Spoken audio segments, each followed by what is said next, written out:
Hello students, my name is Anushka Tiwari and I am from Resonance PCCP division. Class 5th का बहुत ही important chapter safety and first aid हमने pick किया था and अब हम आगे उसमें पढ़ेंगे कुछ और फर्स्ट एड मेथड्स के बारे में। हमने किट को स्टडी किया है लास्ट टाइम किट में हमने पढ़ा था क्या होता है। उसके बाद हमने एक बहुत ही बेसिक लेवल पे वुंड्स एंड कट्स के बारे में पढ़ा था कि अगर वुंड्स एंड कट्स होते हैं तो किस तरह के हम उन्हें प्राइमरी प्रिवेंटिव मेजर्स वहाँ पे दे सकते हैं।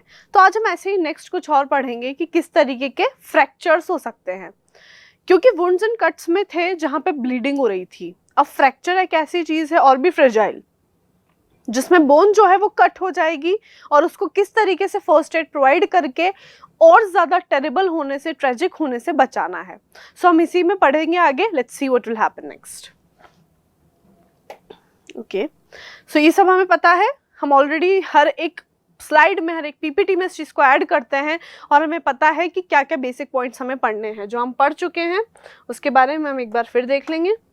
हम safety rules and first add पढ़ चुके हैं एंड हम वुंड्स पढ़ चुके हैं। अब लास्ट इसके बाद हम नेक्स्ट पढ़ेंगे about the fracture. So let's see what is in it. Okay, fractures. What is a fracture? Basically fracture होता क्या है? फ्रैक्चर यानी टूटना, ब्रेक होना। किस चीज़ का?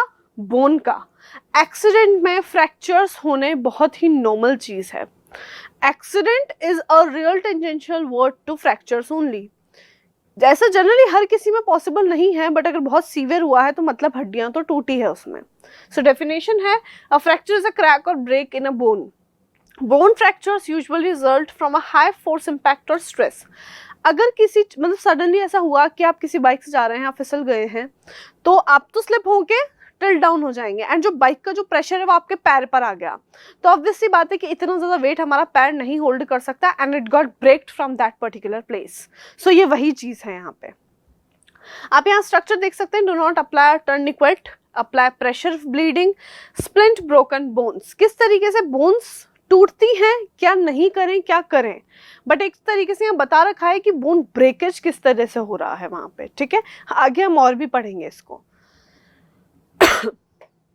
ओके, सिम्टम्स क्या है? अब देखिए क्या होता है ना, जनरली एक्सीडेंट हुआ, हम गिर गए, हम बहुत ही जर्क के साथ गिरे हैं, बहुत फोर्सफुली तो गिरे हैं, पर हमें उस टाइम ऐसा लगता नहीं है कि हमारे बैक पे या कहीं भी। जनरली हम जब इस पीछे वाले साइड के या हम हिप वाले एरिया से अगर गिरते हैं तो हमें पता नहीं चलता। हमें ऐसा लगता है कि नहीं, इट्स प्रिवेंटिव।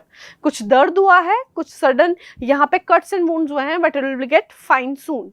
घर आने के बाद कुछ टाइम बाद या ओवरनाइट या पूरा दिन बिताने के बाद हमें ऐसा लगता है नहीं, बॉडी के किसी पर्टिकुलर पार्ट में एक अलग ही तरह का सेंसेशन, एक कंटिन्यूस दर्द, कुछ स्वेलिंग लाइक स्ट्रक्चर फील होता है, जो हमें समझाता है कि ये सिम्टम है कि कहीं तो कुछ इंटरनल इंजरी वहां पर आई है उस पर्टिकुलर एक्सीडेंट के कारण। सो लेट्स सी वो क्या होता है। Symptoms of fracture vary मतलब अलग अलग हो सकते हैं। Like it depends upon the situation where you are getting accident at, where you met with an accident. Like ऐसा हो सकता है कि ट्रांसपोर्टेशन से ही हो, ठीक है, one thing, व्हीकल से आप गिर गए हैं, that will be also one thing. But ऐसा हो सकता है कि कहीं नेचुरल कैलामिटी हुई है, कहीं आप फोर्सफुली पानी के प्रेशर के साथ पत्थरों से टकरा गए हैं, that can be a different thing also. Depending on its location, जिस लोकेशन पर हुआ, person's age, अगर हमें पता है कि बच्चों की हड्डियां या बुजुर्गों की हड्डियां नाजुक होती है as compared to the young ones और एडल्ट वंस, सॉरी, सो उनके कंपैरिजन में। सो ये हमें समझ में आएगा कि पर्सन की एज से भी वेरी करेगा, उनकी हड्डियां टूटने के चांसेस एडल्ट स्ट्रॉन्ग पर्सन से ज़्यादा होते हैं। And general health and the severity of the injury. General health मतलब कि जनरली आपकी हेल्थ कैसी है, आप बहुत कमज़ोर हैं, आपकी बॉडी काफ़ी अच्छी है, आप दुबले पतले से हैं या हट्टे कट्टे हैं, या फिर आपकी अपनी डाइट अच्छी है, आप जिमिंग भी करते हैं, आप ये सारे जर्क्स मतलब इस तरीके की आपकी फ्लेक्सिबिलिटी है बॉडी की। And the severity of the injury, कितनी सीवियर वो इंजरी वहाँ पर है।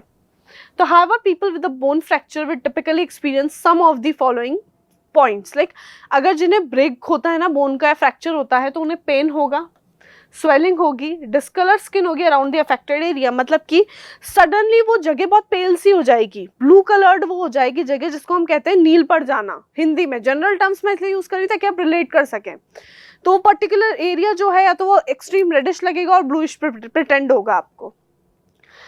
Protrusion of the affected area at an unusual angle. Protrusion यानी कि sudden kind of protruded appearance दिखेगी वहाँ पे, उभरी हुई सी जगह। स्वेलिंग आना यानी कि एक पर्टिकुलर जगह पे, ये पूरा बॉडी सरफेस, ये स्किन सरफेस है, अलग सा ही ये कुछ दिखेगा, तो that one. Inability to put weight on the injured area, आप उससे कुछ होल्ड ही नहीं कर सकते हो। सपोज मैं गिरी हूँ, मुझे लगा है मैं उठ गई हूँ, मेरे हाथ में हल्का फुल्का पेन मुझे लग रहा है, मैं उठ के घर चली गई, बट घर आके कुछ टाइम बाद मुझे ऐसा लगता है कि मैं तो इससे कुछ काम ही नहीं कर पा रही, ये तो टर्न ही नहीं हो रहा, या ये जो मैं नॉर्मल मूवमेंट करती थी ये तो वो भी शो नहीं कर रहा, मतलब something is there. So inability to put weight on the injured area, inability to move the affected area, either same thing. A grating session in the affected bone or joint, एक तरह की burning सी और अलग सी sensation वहाँ पे लगती है, धीरे धीरे करके आपको थोड़ी थोड़ी देर में दर्द महसूस होता है। Bleeding if it is in an open fracture, अगर ओपन फ्रैक्चर है तो मतलब वुंड और कट भी वहाँ पर होगा, ठीक है। In more severe cases a person में एक्सपीरियंस डिजीनेस, चक्कर आएंगे, फेंटनेस और लाइट हेडनेस एंड नोजिया, चक्कर आना, बहुत ज़्यादा एक्सट्रीम दर्द होना जिसकी वजह से बॉडी बेयर नहीं कर पा रही है उस कंडीशन को, और आपको बार बार डिजीनेस सी लगेगी। कॉजेस क्या हैं? Healthy bones are extremely resilient and can withstand surprisingly powerful impacts, however under enough force they may crack or break. कितनी भी हेल्दी बोन्स हो या कितनी भी बोन्स ऐसी हैं कि वो काम कर रही हैं हर एक सर्कमस्टेंसेस में, आप बहुत फ्लेक्सिबल हैं, आप डांस के बहुत ही स्टंटिंग मूव्स करते हैं, you are very flexible with your every move, but अगर चीज़ फोर्सफुली लगेगी और आपके बॉडी वेट से अपोज है तो मतलब वहाँ पे बोन ब्रेक होने का चांस होता है। सो ऐसा नहीं है कि यहाँ पे प्राइमरीली हेल्दी या कमज़ोर अफेक्ट होगा, सडन एक्सीडेंट होगा, कार कहीं से टकराएगी तो वो भी एक पार्ट है बेटा, तो ये चीज़ हो सकती है।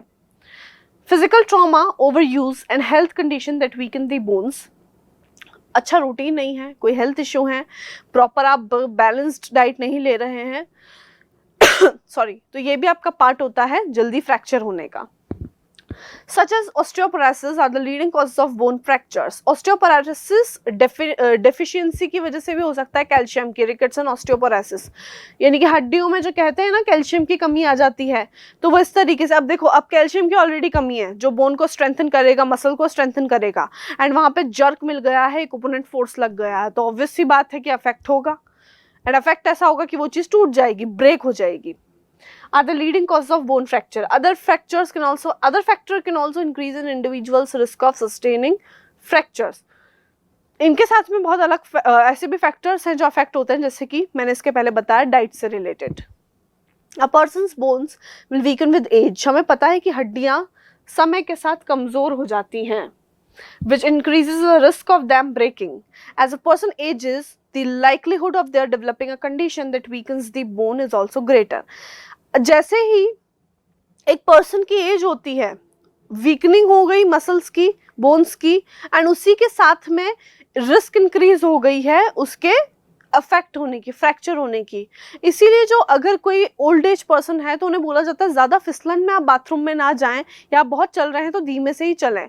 सडन जर्क भी उनकी बॉडी में एक फ्रैक्चर फॉर्म कर सकता है। तो ठीक है, ये कुछ सिम्टम्स होते हैं, कुछ कारण होते हैं फ्रैक्चर होने के। Okay, diagnosis and treatment. अब फ्रैक्चर तो हो गया, उस जगह पर फ्रैक्चर हुआ है, आपको समझ में भी आया है कुछ तो अनयूजुअल है नॉर्मल बॉडी फंक्शनिंग से, तो अब डायग्नोस होगा, अब उसका ट्रीटमेंट होगा। क्या प्रोसीजर है, let's see. A doctor will inquire about the circumstances that lead to a person's fracture. पहले तो डॉक्टर एग्जामिन करेगा, वो एग्जामिन करेगा किसको, सिचुएशन को, कि किस सिचुएशन में ये फ्रैक्चर हुआ। They will then carry out a physical examination to reach a diagnosis. फिर वो एक physical examination करेंगे जहाँ वो समझेंगे कि क्या diagnose हो सकता है। Often they will order an X-ray. X-ray एक बहुत ही important part है, and in some cases MRI और CT scan to fully assess the fracture. And जो MRI CT scan है वो पूरे body का हमें एक ओवरव्यू वहाँ पे दिखा देगी कि ये चीज़ बॉडी में चल रही है और ये नॉर्मल फंक्शनिंग से क्या डिफरेंस शो कर रहा है, ठीक है। एंड एक्सरे तो मैक्सिमम आपने जनरल टर्म्स में देखा भी होगा। Bone healing is a natural process that in most cases will occur naturally. Therefore, treatment typically focuses on providing the injured bone with the best circumstances of healing and ensuring optimal future function. देखिए, bone healing ना, आपको fracture हुआ है, identification, diagnosis हो चुकी है, heal करने के लिए डॉक्टर ने वहाँ पे बैंडेज प्रोवाइड कर दिया, बेसिक मेडिसिन लिख दी, sort of pain killers, but bone healing is a natural phenomena.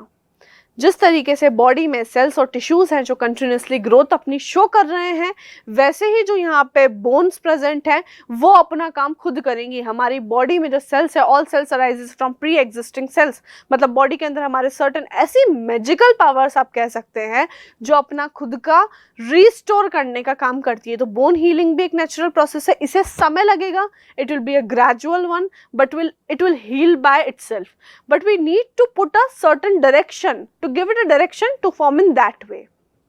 Okay, for the natural healing process to begin, a doctor will reduce the fracture. अगर नेचुरल हीलिंग प्रोसेस बिगिन करना है तो doctor fracture को reduce करने की कोशिश करते हैं। डॉक्टर एक प्रोफेशनल्स हैं, एक ऐसे प्रोफेशनल पर्सन्स हैं जो उस टाइम को थोड़ा कम टाइम में जल्दी काम करने पे मजबूर कर देंगे। जैसे कि एक बॉडी, अगर आपको पैर में हुआ है ना, अगर आप कंटिन्यूस मूवमेंट करेंगे तो आपका जो हीलिंग प्रोसेस है वो बहुत ज़्यादा टाइम लेगा, एंड हो सकता है कि इस टाइम के दौरान आपको बहुत सारा दर्द से भी निकलना पड़े। तो डॉक्टर वहाँ पे एक ऐसे प्रोवाइडर साबित होंगे जो उस चीज़ को जल्दी काम करने में इफेक्टिव वे में होने में हेल्प कर सकते हैं। This involve lining up the ends of the broken bones, correct lining up the ends. In small fractures, a doctor can do this by manipulating the affected area externally. However, in some instances, this may require surgery. देखिए, कुछ areas में तो ऐसा है कि बाहर से अगर कुछ वुंड थे तो उसको वहाँ पे स्टिचेस दे दिए गए हैं, एंड अब वहाँ पे उस पर्टिकुलर एरिया को बैंडेजेस प्रोवाइड कर दी गई है। वहाँ पे जो भी कर सकते थे डॉक्टर ने करा अपना, जिसको हम बोलते हैं पट्टी कर दी गई है वहाँ पे कम्प्लीटली। अब उसको टाइम दिया है कि just get healed in some point of time. अब अगली जो चीज़ है कि कुछ इंस्टेंस में ऐसा होता है कि बहुत ही सीवियर है, कुछ ऐसे इंटरनल ब्रोकेजेस हैं जो बाहर से देखने पे तो कुछ नहीं हो सकता, जिनके प्रिवेंशन के चांसेस, मान लो कि जो हमारा जो थोरैसिक पार्ट है, चेस्ट पार्ट है, वहाँ पर आकर कुछ हिट किया तो फ्रंट में आपको दर्द तो महसूस हो रहा है, डॉक्टर को समझ में नहीं आ रहा कि बाहर से मैं बैंडेज कैसे प्रोवाइड करूं, तो इंटरनल फिर कुछ सर्जरीज वहाँ पे हेल्प करेंगी जिसके बाद ही वो ठीक हो सकता है। तो ये कुछ सीवियर केसेस है, exceptional. Okay, once a medical professional has aligned the fracture, they will ensure it stays in place. Methods of doing so is casts or braces. Fillings होती है, cast और braces होते हैं जो लगाए जाते हैं उस एरिया को एक जगह शिफ्ट करने के लिए। Metal plates and screws. Yes, metal plates and screws. घुटनों का ऑपरेशन सुना होगा आपने बहुत ही जनरल टर्म्स में, उनमें क्या स्क्रूज ही लगाए जाते हैं। पैर में अगर कहीं फ्रैक्चर हुआ था तो रॉड डलती है, ऐसा कहते हैं, that metallic plate is used to get inserted inside it, जिससे वो एक पोजीशन पे सेट हो जाए। एक सर्टेन पॉइंट के बाद अगर निकालने की जरूरत है तो निकाल देते हैं डॉक्टर, बट वो कंटिन्यूएशन में फिर रहती है। इंट्रामेड्यूलरी नेल्स और rods placed in bone cavity, bone की कैविटी, अगर ये आपकी बोन है,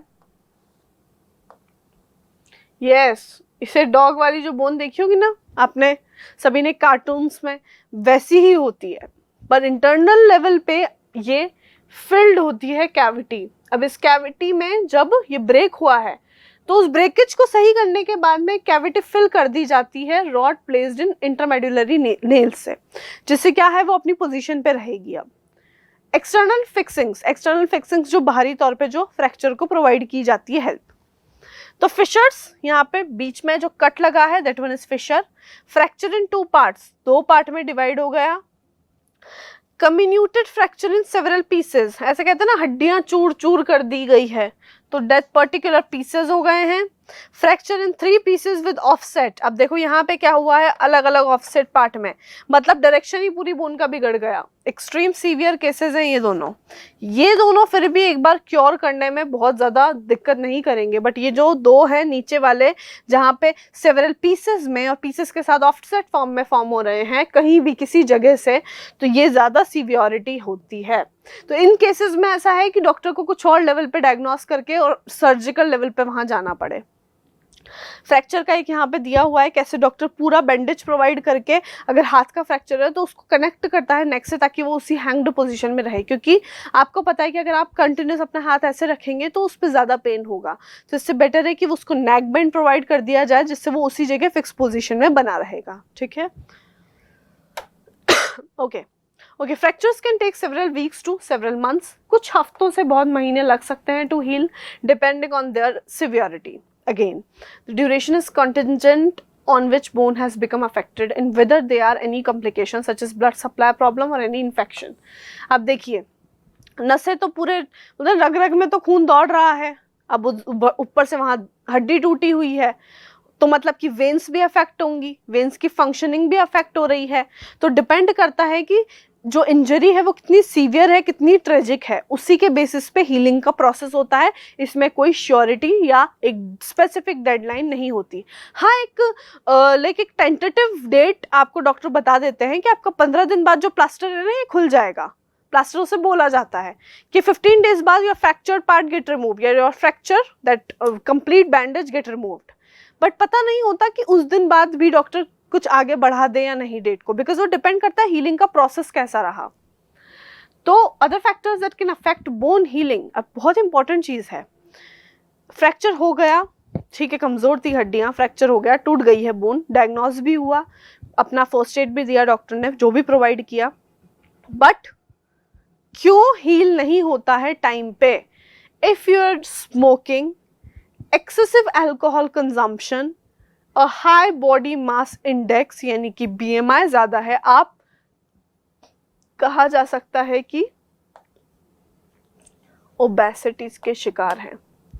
non steroidal anti inflammatory drug use यानी कि ड्रग्स का कंजम्पशन, स्मोकिंग, एल्कोहलिज्म, अगर ये 3 चीजें कर रहे हैं it means you are getting affected. And a person's age, ये चीज पहले भी बताई गई है, और ये बाकी के और फैक्टर हैं जो हमारी हीलिंग को बहुत ही लार्ज टाइम में या बता देंगे कि हीलिंग का प्रोसेस क्यों नहीं हो रहा। ठीक है, heading towards our last slide. Okay, first aid, मुद्दे की बात पे तो अब आए हैं। फर्स्ट एड क्या प्रोवाइड कर सकते हैं अगर कोई पर्सन वहां पे फ्रैक्चर किसी को हो जाता है? तो stop the bleeding of the fracture has a laceration of the skin by applying pressure on the wound using a sterile bandage or a clean piece of cloth.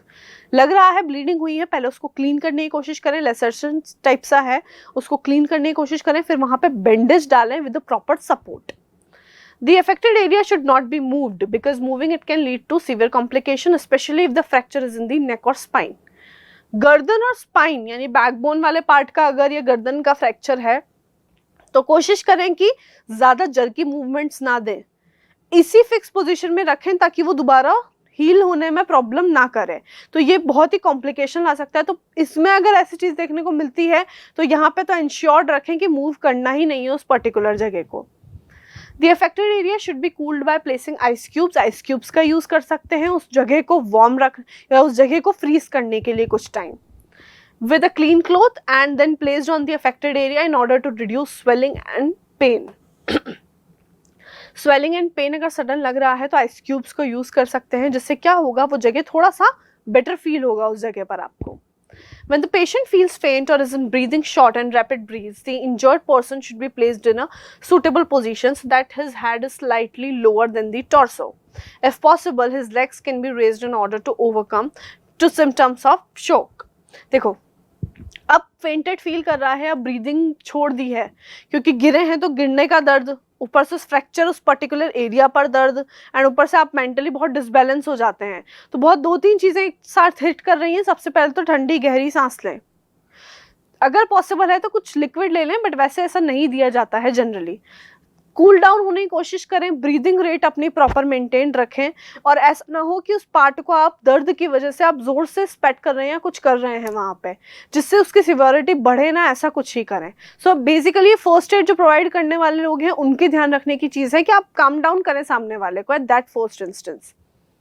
Okay, call an ambulance to request help and transfer the injured person to the emergency department to take the necessary measures such as examination and treatment. The very important point, and this is a very obvious thing, कि अगर ऐसा कुछ हो रहा है तो medical emergency के लिए आपको कॉल कर ही देना है कि इसकी कंडीशन बहुत सीवियर है, गर्दन बिल्कुल मूव नहीं हो सकती, इवन खुद पर्सन ही बिल्कुल मूव नहीं हो रहा, एक कंटिन्यूस बैकवर्ड स्टेज में जा रहा है, हिल डुल नहीं रहा है क्योंकि मेंटल शॉक में है, एंड बॉडी तो टूट ही रही है किसी पार्ट स्पेसिफिक पे। तो ये कुछ चीज़ें हैं जो हम उसे as a first aid provide कर सकते हैं। ये बहुत ही सीवियर केसेस होते हैं, और ये ऐसे कुछ रूल्स हैं जिन्हें बहुत अगर हम लाइक अटेंटिवली फॉलो करेंगे तो शायद उस पर्सन की जान को बचाया जा सकता है। सो स्टूडेंट्स, आई होप आपको फ्रैक्चर से रिलेटेड चीज़ें समझ आई होगी। अगर आपको कुछ भी प्रॉब्लम है so let us know in the comment section. Thank you and see you in the next slide.